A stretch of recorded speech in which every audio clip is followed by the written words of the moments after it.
Hello everyone and welcome back to my class. Today in this video I will cover class 6 maths chapter number 8 decimal exercise 8.2.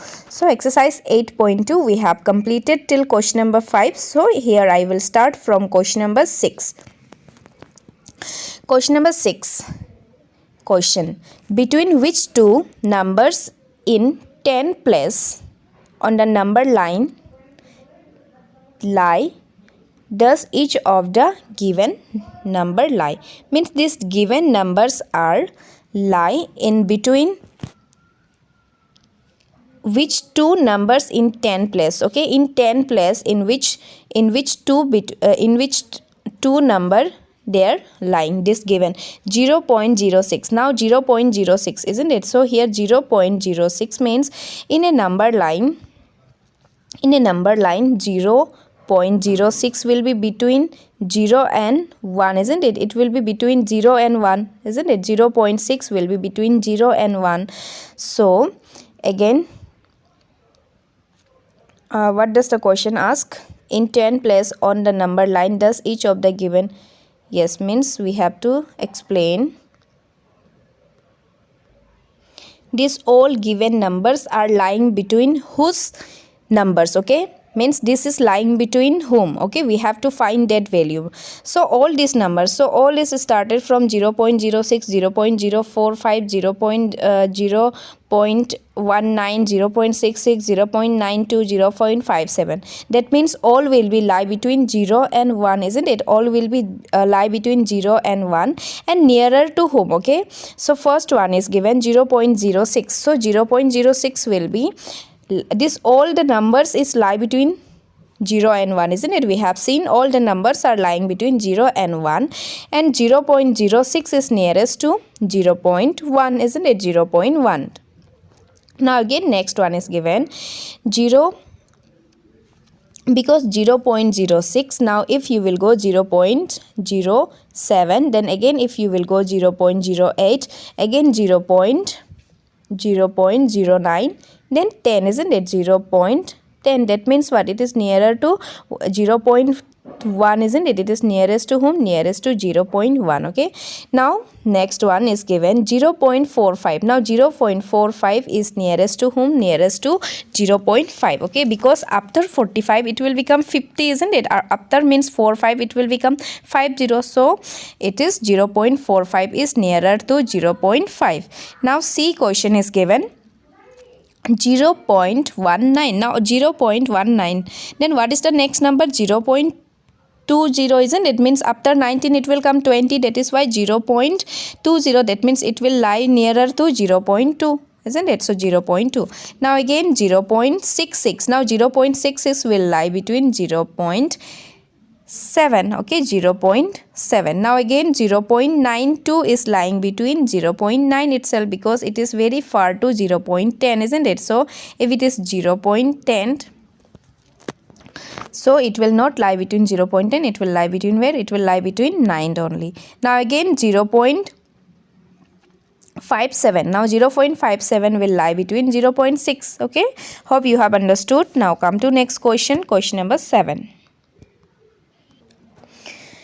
Now question number 7, write the fraction in lowest form. Write as fraction. First we have to write this decimal as a fraction, then again we have to convert to a lowest term, isn't it? So 0.60, when you will remove the decimal, what you will write? You will write after decimal what is there, means what are the number here. If you will remove the decimal, that is what? 060, isn't it? But before the number, if there is any 0, then this is not counted, isn't it? So directly we can write 60. 0.60 is 60 only if you are not writing the decimal. So 60 upon, after decimal how many digit is there? After decimal 2 digit, isn't it? So we have to write 20, that means it will become 100. if after decimal 1 digit is there, then we have to write 10, but here after decimal there is 2 digits, so we have to write 100. so 60 upon 100. now 60 upon 100 can be cancelled by 30. now 33 is a 30. now we can cancel this from 20, isn't it? 23 is a 60 and 25 are 100. So what we got? 3 upon 5. Okay, what we got? 3 upon 5, because we have to convert them into a least fraction. That is why what will be the answer? 3 upon 5. Now next question is given. B question. So this B question I will keep as a homework. Okay, 0.05 is there, isn't it? Now you have to write this in fraction. So you will write 5 upon, after decimal 2 digit, that means you have to write 100. Now you can cancel this, isn't it? So in this way you will do. Now see question number C. Now you can see question number C is given. What? Question number C is given 0.75. Now what you will write? 75 upon 100, isn't it? 2 digit, after decimal 2 digits, so we have to write 100. So 75 upon 100. Now when you will cancel this, what you will get? Now okay, suppose 75 upon 100. If you cannot cancel directly, then stepwise we can cancel.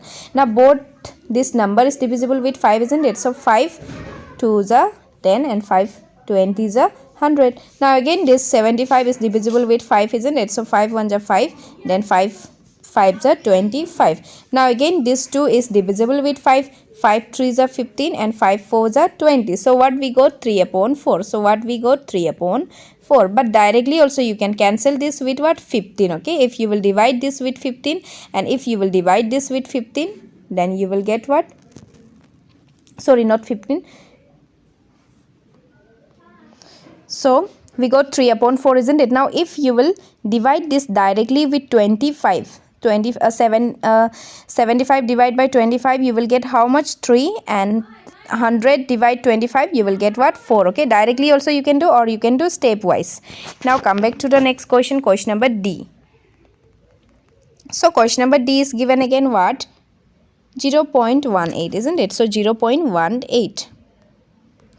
So question number D is given 0.18. That means 18 upon 100. So 18 upon 100. So this is divisible with 2, isn't it? Both the number is divisible with 2. So 2, if you will cancel this, means if you will divide this with 2, you will get 9, and here also if you will divide with 2, you will get 15. Okay, so we have cancelled both with what? Both with 2.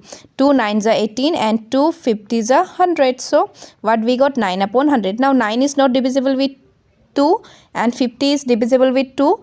Again 9 is divisible with 3, but 50 is not divisible with 3. So there is no any other least term, isn't it? We cannot convert this into any least term because there is no any common factor. So 9 upon 50 is the answer for question number D. So in the same way, the remaining question I will keep as a homework. So please try to complete all this question. Try to solve by yourself. Any doubt you can ask me. E and F and B I kept as homework. Okay, so please solve all these questions and please share it with me. Now come to next question, question number 8. Okay, sorry, question number 8. There is only till question number 7, isn't it, in this exercise? So I have completed exercise 8.2. In the next question I will come with the next exercise of this chapter. So thank you all of you for watching my video, and if you like my video then please do like and subscribe to my channel. So till that, bye bye and see you soon in the next video.